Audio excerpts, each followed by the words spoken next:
ସାଙ୍ଗମାନେ 5 ନଭେମ୍ବର 2025 ବୁଧବାର ଦିନ କାର୍ତ୍ତିକ ପୂର୍ଣ୍ଣିମା ପଡ଼ୁଅଛି।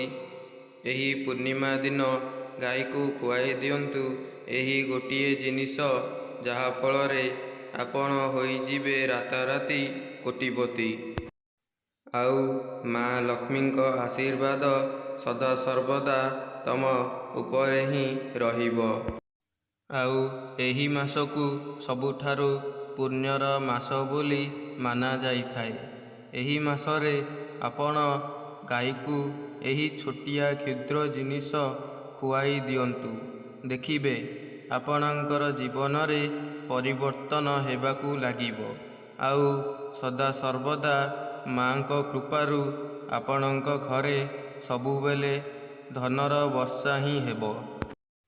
ଗରୁଡ଼ ପୁରାଣରେ ଲେଖା ଅଛି କି ଗାଈର ଦେହରେ 33 କୋଟି ପ୍ରଭୁ ବିରାଜମାନ କରିଥାନ୍ତି ଏବଂ ତାଙ୍କର ଗୋବରରେ ଆମ ଘର ପବିତ୍ର ହୋଇଥାଏ ଏବଂ ତାଙ୍କର ମୂତ୍ରରେ ଗଙ୍ଗାଙ୍କ ଦେହ ପବିତ୍ର ହୋଇଥାଏ। ତ ସାଙ୍ଗମାନେ ଚାଲନ୍ତୁ ଜାଣିବା କି 5 ନଭେମ୍ବର ବୁଧବାର ଦିନ ବା କାର୍ତ୍ତିକ ଅମାବାସ୍ୟା ଦିନ ଗାଈକୁ କେଉଁ ଜିନିଷ ଖୁଆଇଲେ ଆମର ଭାଗ୍ୟ ପରିବର୍ତ୍ତନ ହେବାରେ ଲାଗିବ। ଆଉ ଆପଣଙ୍କ ଘରେ କେବେ ହେଲେ ବି ଧନର ଅଭାବ ରହିବ ନାହିଁ। ତା ପୂର୍ବରୁ ମୋର ଆପଣମାନଙ୍କୁ ଗୋଟିଏ ରିକ୍ୱେଷ୍ଟ, ଯଦି ଭିଡ଼ିଓଟି ଭଲ ଲାଗିଲା ତାହେଲେ ଚ୍ୟାନେଲକୁ ଗୋଟେ ସବସ୍କ୍ରାଇବ୍ କରି ବେଲ୍ ଆଇକନ୍କୁ ଅନ୍ କରିକି ରଖନ୍ତୁ, ଯାହାଫଳରେ କି ମୁଁ ଭିଡ଼ିଓ ଛାଡ଼ିବା ମାତ୍ରେ ଆପଣଙ୍କ ପାଖକୁ ନୋଟିଫିକେସନ୍ ସାହାଯ୍ୟରେ ପହଞ୍ଚି ପାରିବ। ଆଉ ହଁ ସାଙ୍ଗମାନେ, ନିଶ୍ଚିତ ଭାବରେ ଗୋଟିଏ କମେଣ୍ଟ ମଧ୍ୟ କରିବେ କି ଜୟ ମା ଲକ୍ଷ୍ମୀ।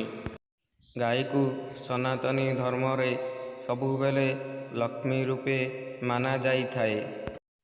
ଆଉ ଏହି ସଂସାରରେ ଯେଉଁ ବ୍ୟକ୍ତିମାନେ ଗାଈକୁ ସବୁବେଳେ ଖାଇବାକୁ ଦେଇଥାନ୍ତି, ସେହି ବ୍ୟକ୍ତିଙ୍କ ଭାଗ୍ୟ ବେଳେବେଳେ ଏମିତି ବି ଚମକି ଉଠିଥାଏ, ଯାହାକି ସେମାନେ ଜାଣି ହିଁ ପାରନ୍ତି ନାହିଁ ଯେ ଏହି ସମୟଟି ଏମିତି ଥିଲା ଆଉ କେତେ ଶୀଘ୍ର ବଦଳିଗଲା।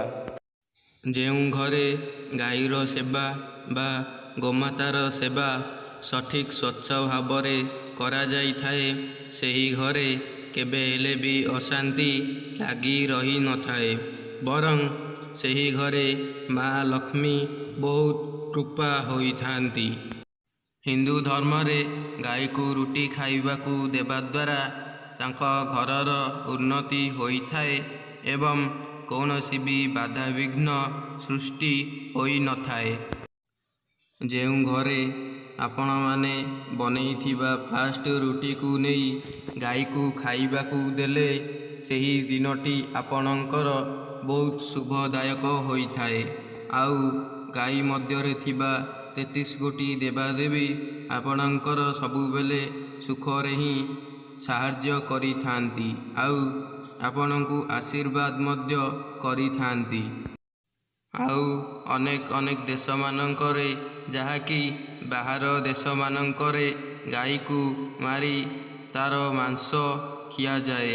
ତ ଏହା କରିବା ଦ୍ୱାରା ଗାଈ ଭିତରେ ଥିବା 33 କୋଟି ଦେବାଦେବୀ ବହୁତ ରାଗିଥାନ୍ତି ଏବଂ ସେମାନଙ୍କୁ ଘୋର ଦଣ୍ଡରେ ଦଣ୍ଡିତ କରିଥାନ୍ତି।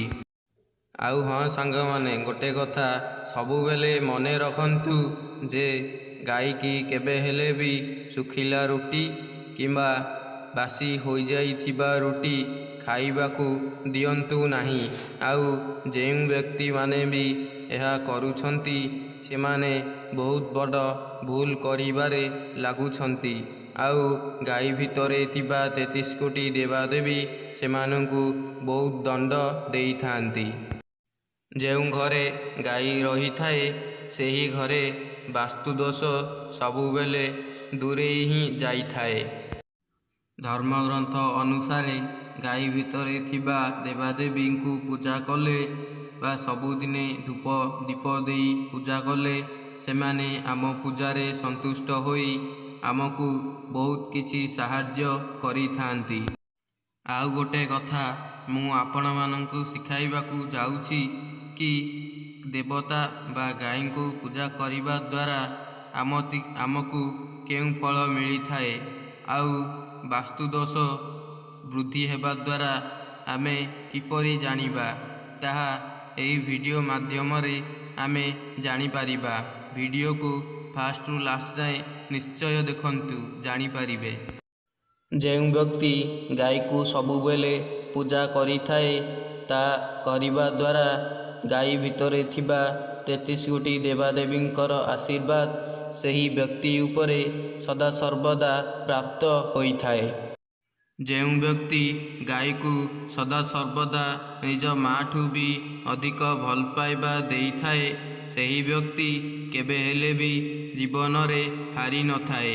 ତାଙ୍କ ଜୀବନରେ ଆସୁଥିବା ଏକ ବିପତ୍ତିକୁ ମଧ୍ୟ ଗୋମାତା ଭିତରେ ଥିବା 33 କୋଟି ଦେବାଦେବୀ ତାକୁ ହରଣ କରି ନେଇଥାନ୍ତି। ଆଉ ତାଙ୍କୁ ପୂଜା କରିବା ଦ୍ୱାରା ଆମ ମନରେ ଥିବା ଯେକୌଣସି ନକାରାତ୍ମକ ଶକ୍ତି ଆମକୁ ଦୂର କରିଥାଏ, ଆଉ ଆମ ମନରେ ଥିବା ଯେକୌଣସି ଏକ ମନସ୍କାମନା ମଧ୍ୟ ସେ ଆମକୁ ପୂରଣ କରିଥାଏ।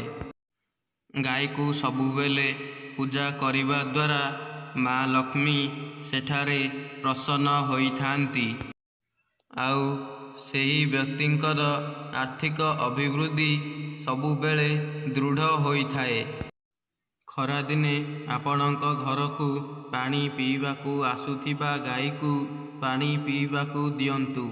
ଏହା କରିବା ଦ୍ୱାରା ସେହି ବ୍ୟକ୍ତିକୁ ଯେକୌଣସି ରୋଗ ଆସିଲେ ମଧ୍ୟ ତାକୁ ସେଥିରୁ ମୁକ୍ତି ମିଳିଯାଇଥାଏ। ଘର ପାଖକୁ ଆସୁଥିବା ଗାଈକୁ ସବୁବେଳେ ତା ପିଠିକୁ ଥରେ ଆଉଁସି ଦିଅନ୍ତୁ। ଦେଖିବେ ଆପଣଙ୍କର ଭାଗ୍ୟ ପୁରା ଦିନେ ନା ଦିନେ ଚମକି ଉଠିବ। ଆପଣଙ୍କ ଘରେ ବନାଯାଉଥିବା ସର୍ବପ୍ରଥମ ରୁଟିକୁ ପ୍ରଥମେ ଗାଈକୁ ଖାଇବାକୁ ଦିଅନ୍ତୁ। ଏହା କରିବା ଦ୍ୱାରା ଆପଣଙ୍କ ଘରେ ସୁଖ ଏବଂ ଶାନ୍ତି ସବୁବେଳେ ବନି ରହିଥାଏ।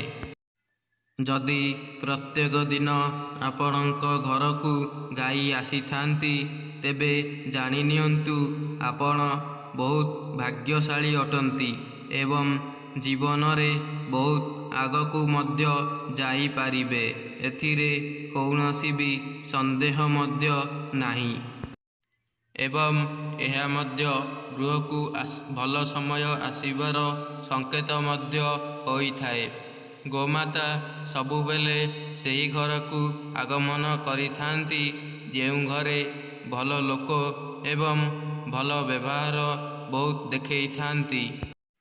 ଗୋମାତାଙ୍କ ବେକରେ ଏକ ଘଣ୍ଟି ବାନ୍ଧି ନିଅନ୍ତୁ, ଯାହାଫଳରେ 33 କୋଟି ଦେବାଦେବୀ ସେମାନଙ୍କ ଭିତରେ ଥିବା ସମସ୍ତ ଆରୋଗ୍ୟକୁ ସେମାନେ ଭଲ କରିଥାନ୍ତି। ଏବଂ ଗୋମାତାଙ୍କ ମୂତ୍ରରେ ଗଙ୍ଗା ମାଙ୍କର ସବୁବେଳେ ସ୍ନାନ ହୋଇଥାଏ। ଏବଂ ଗୋମାତାଙ୍କ କ୍ଷୀରକୁ ଯେଉଁ ଲୋକମାନେ ପିଇଥାନ୍ତି, ସେମାନେ ବହୁତ ଆରୋଗ୍ୟ ଲାଭ କରିଥାନ୍ତି ଏବଂ ବହୁତ ଆଗକୁ ମଧ୍ୟ ଯାଇଥାନ୍ତି। ତ ସାଙ୍ଗମାନେ, ମୁଁ ଶେଷରେ ଏତିକି କହିବାକୁ ଚାହୁଁଛି କି ଗୋମାତାକୁ ସବୁବେଳେ ସୁରକ୍ଷିତ ରଖନ୍ତୁ ଏବଂ ବହୁତ ଆଶ୍ୱାସନାରେ ରଖନ୍ତୁ ଏବଂ ତାଙ୍କୁ ସାହାଯ୍ୟ କରନ୍ତୁ, ଯାହା କରିବା ଦ୍ୱାରା ଆମକୁ ସବୁ ପ୍ରକାର ରୋଗରୁ ମୁକ୍ତି ମିଳିଥାଏ ଏବଂ ଗାଈ ମଧ୍ୟରେ ଥିବା 33 କୋଟି ଦେବାଦେବୀ ଆମ ଉପରେ ସବୁବେଳେ ଶ୍ରଦ୍ଧା ପ୍ରାପ୍ତ ହୋଇଥାଏ।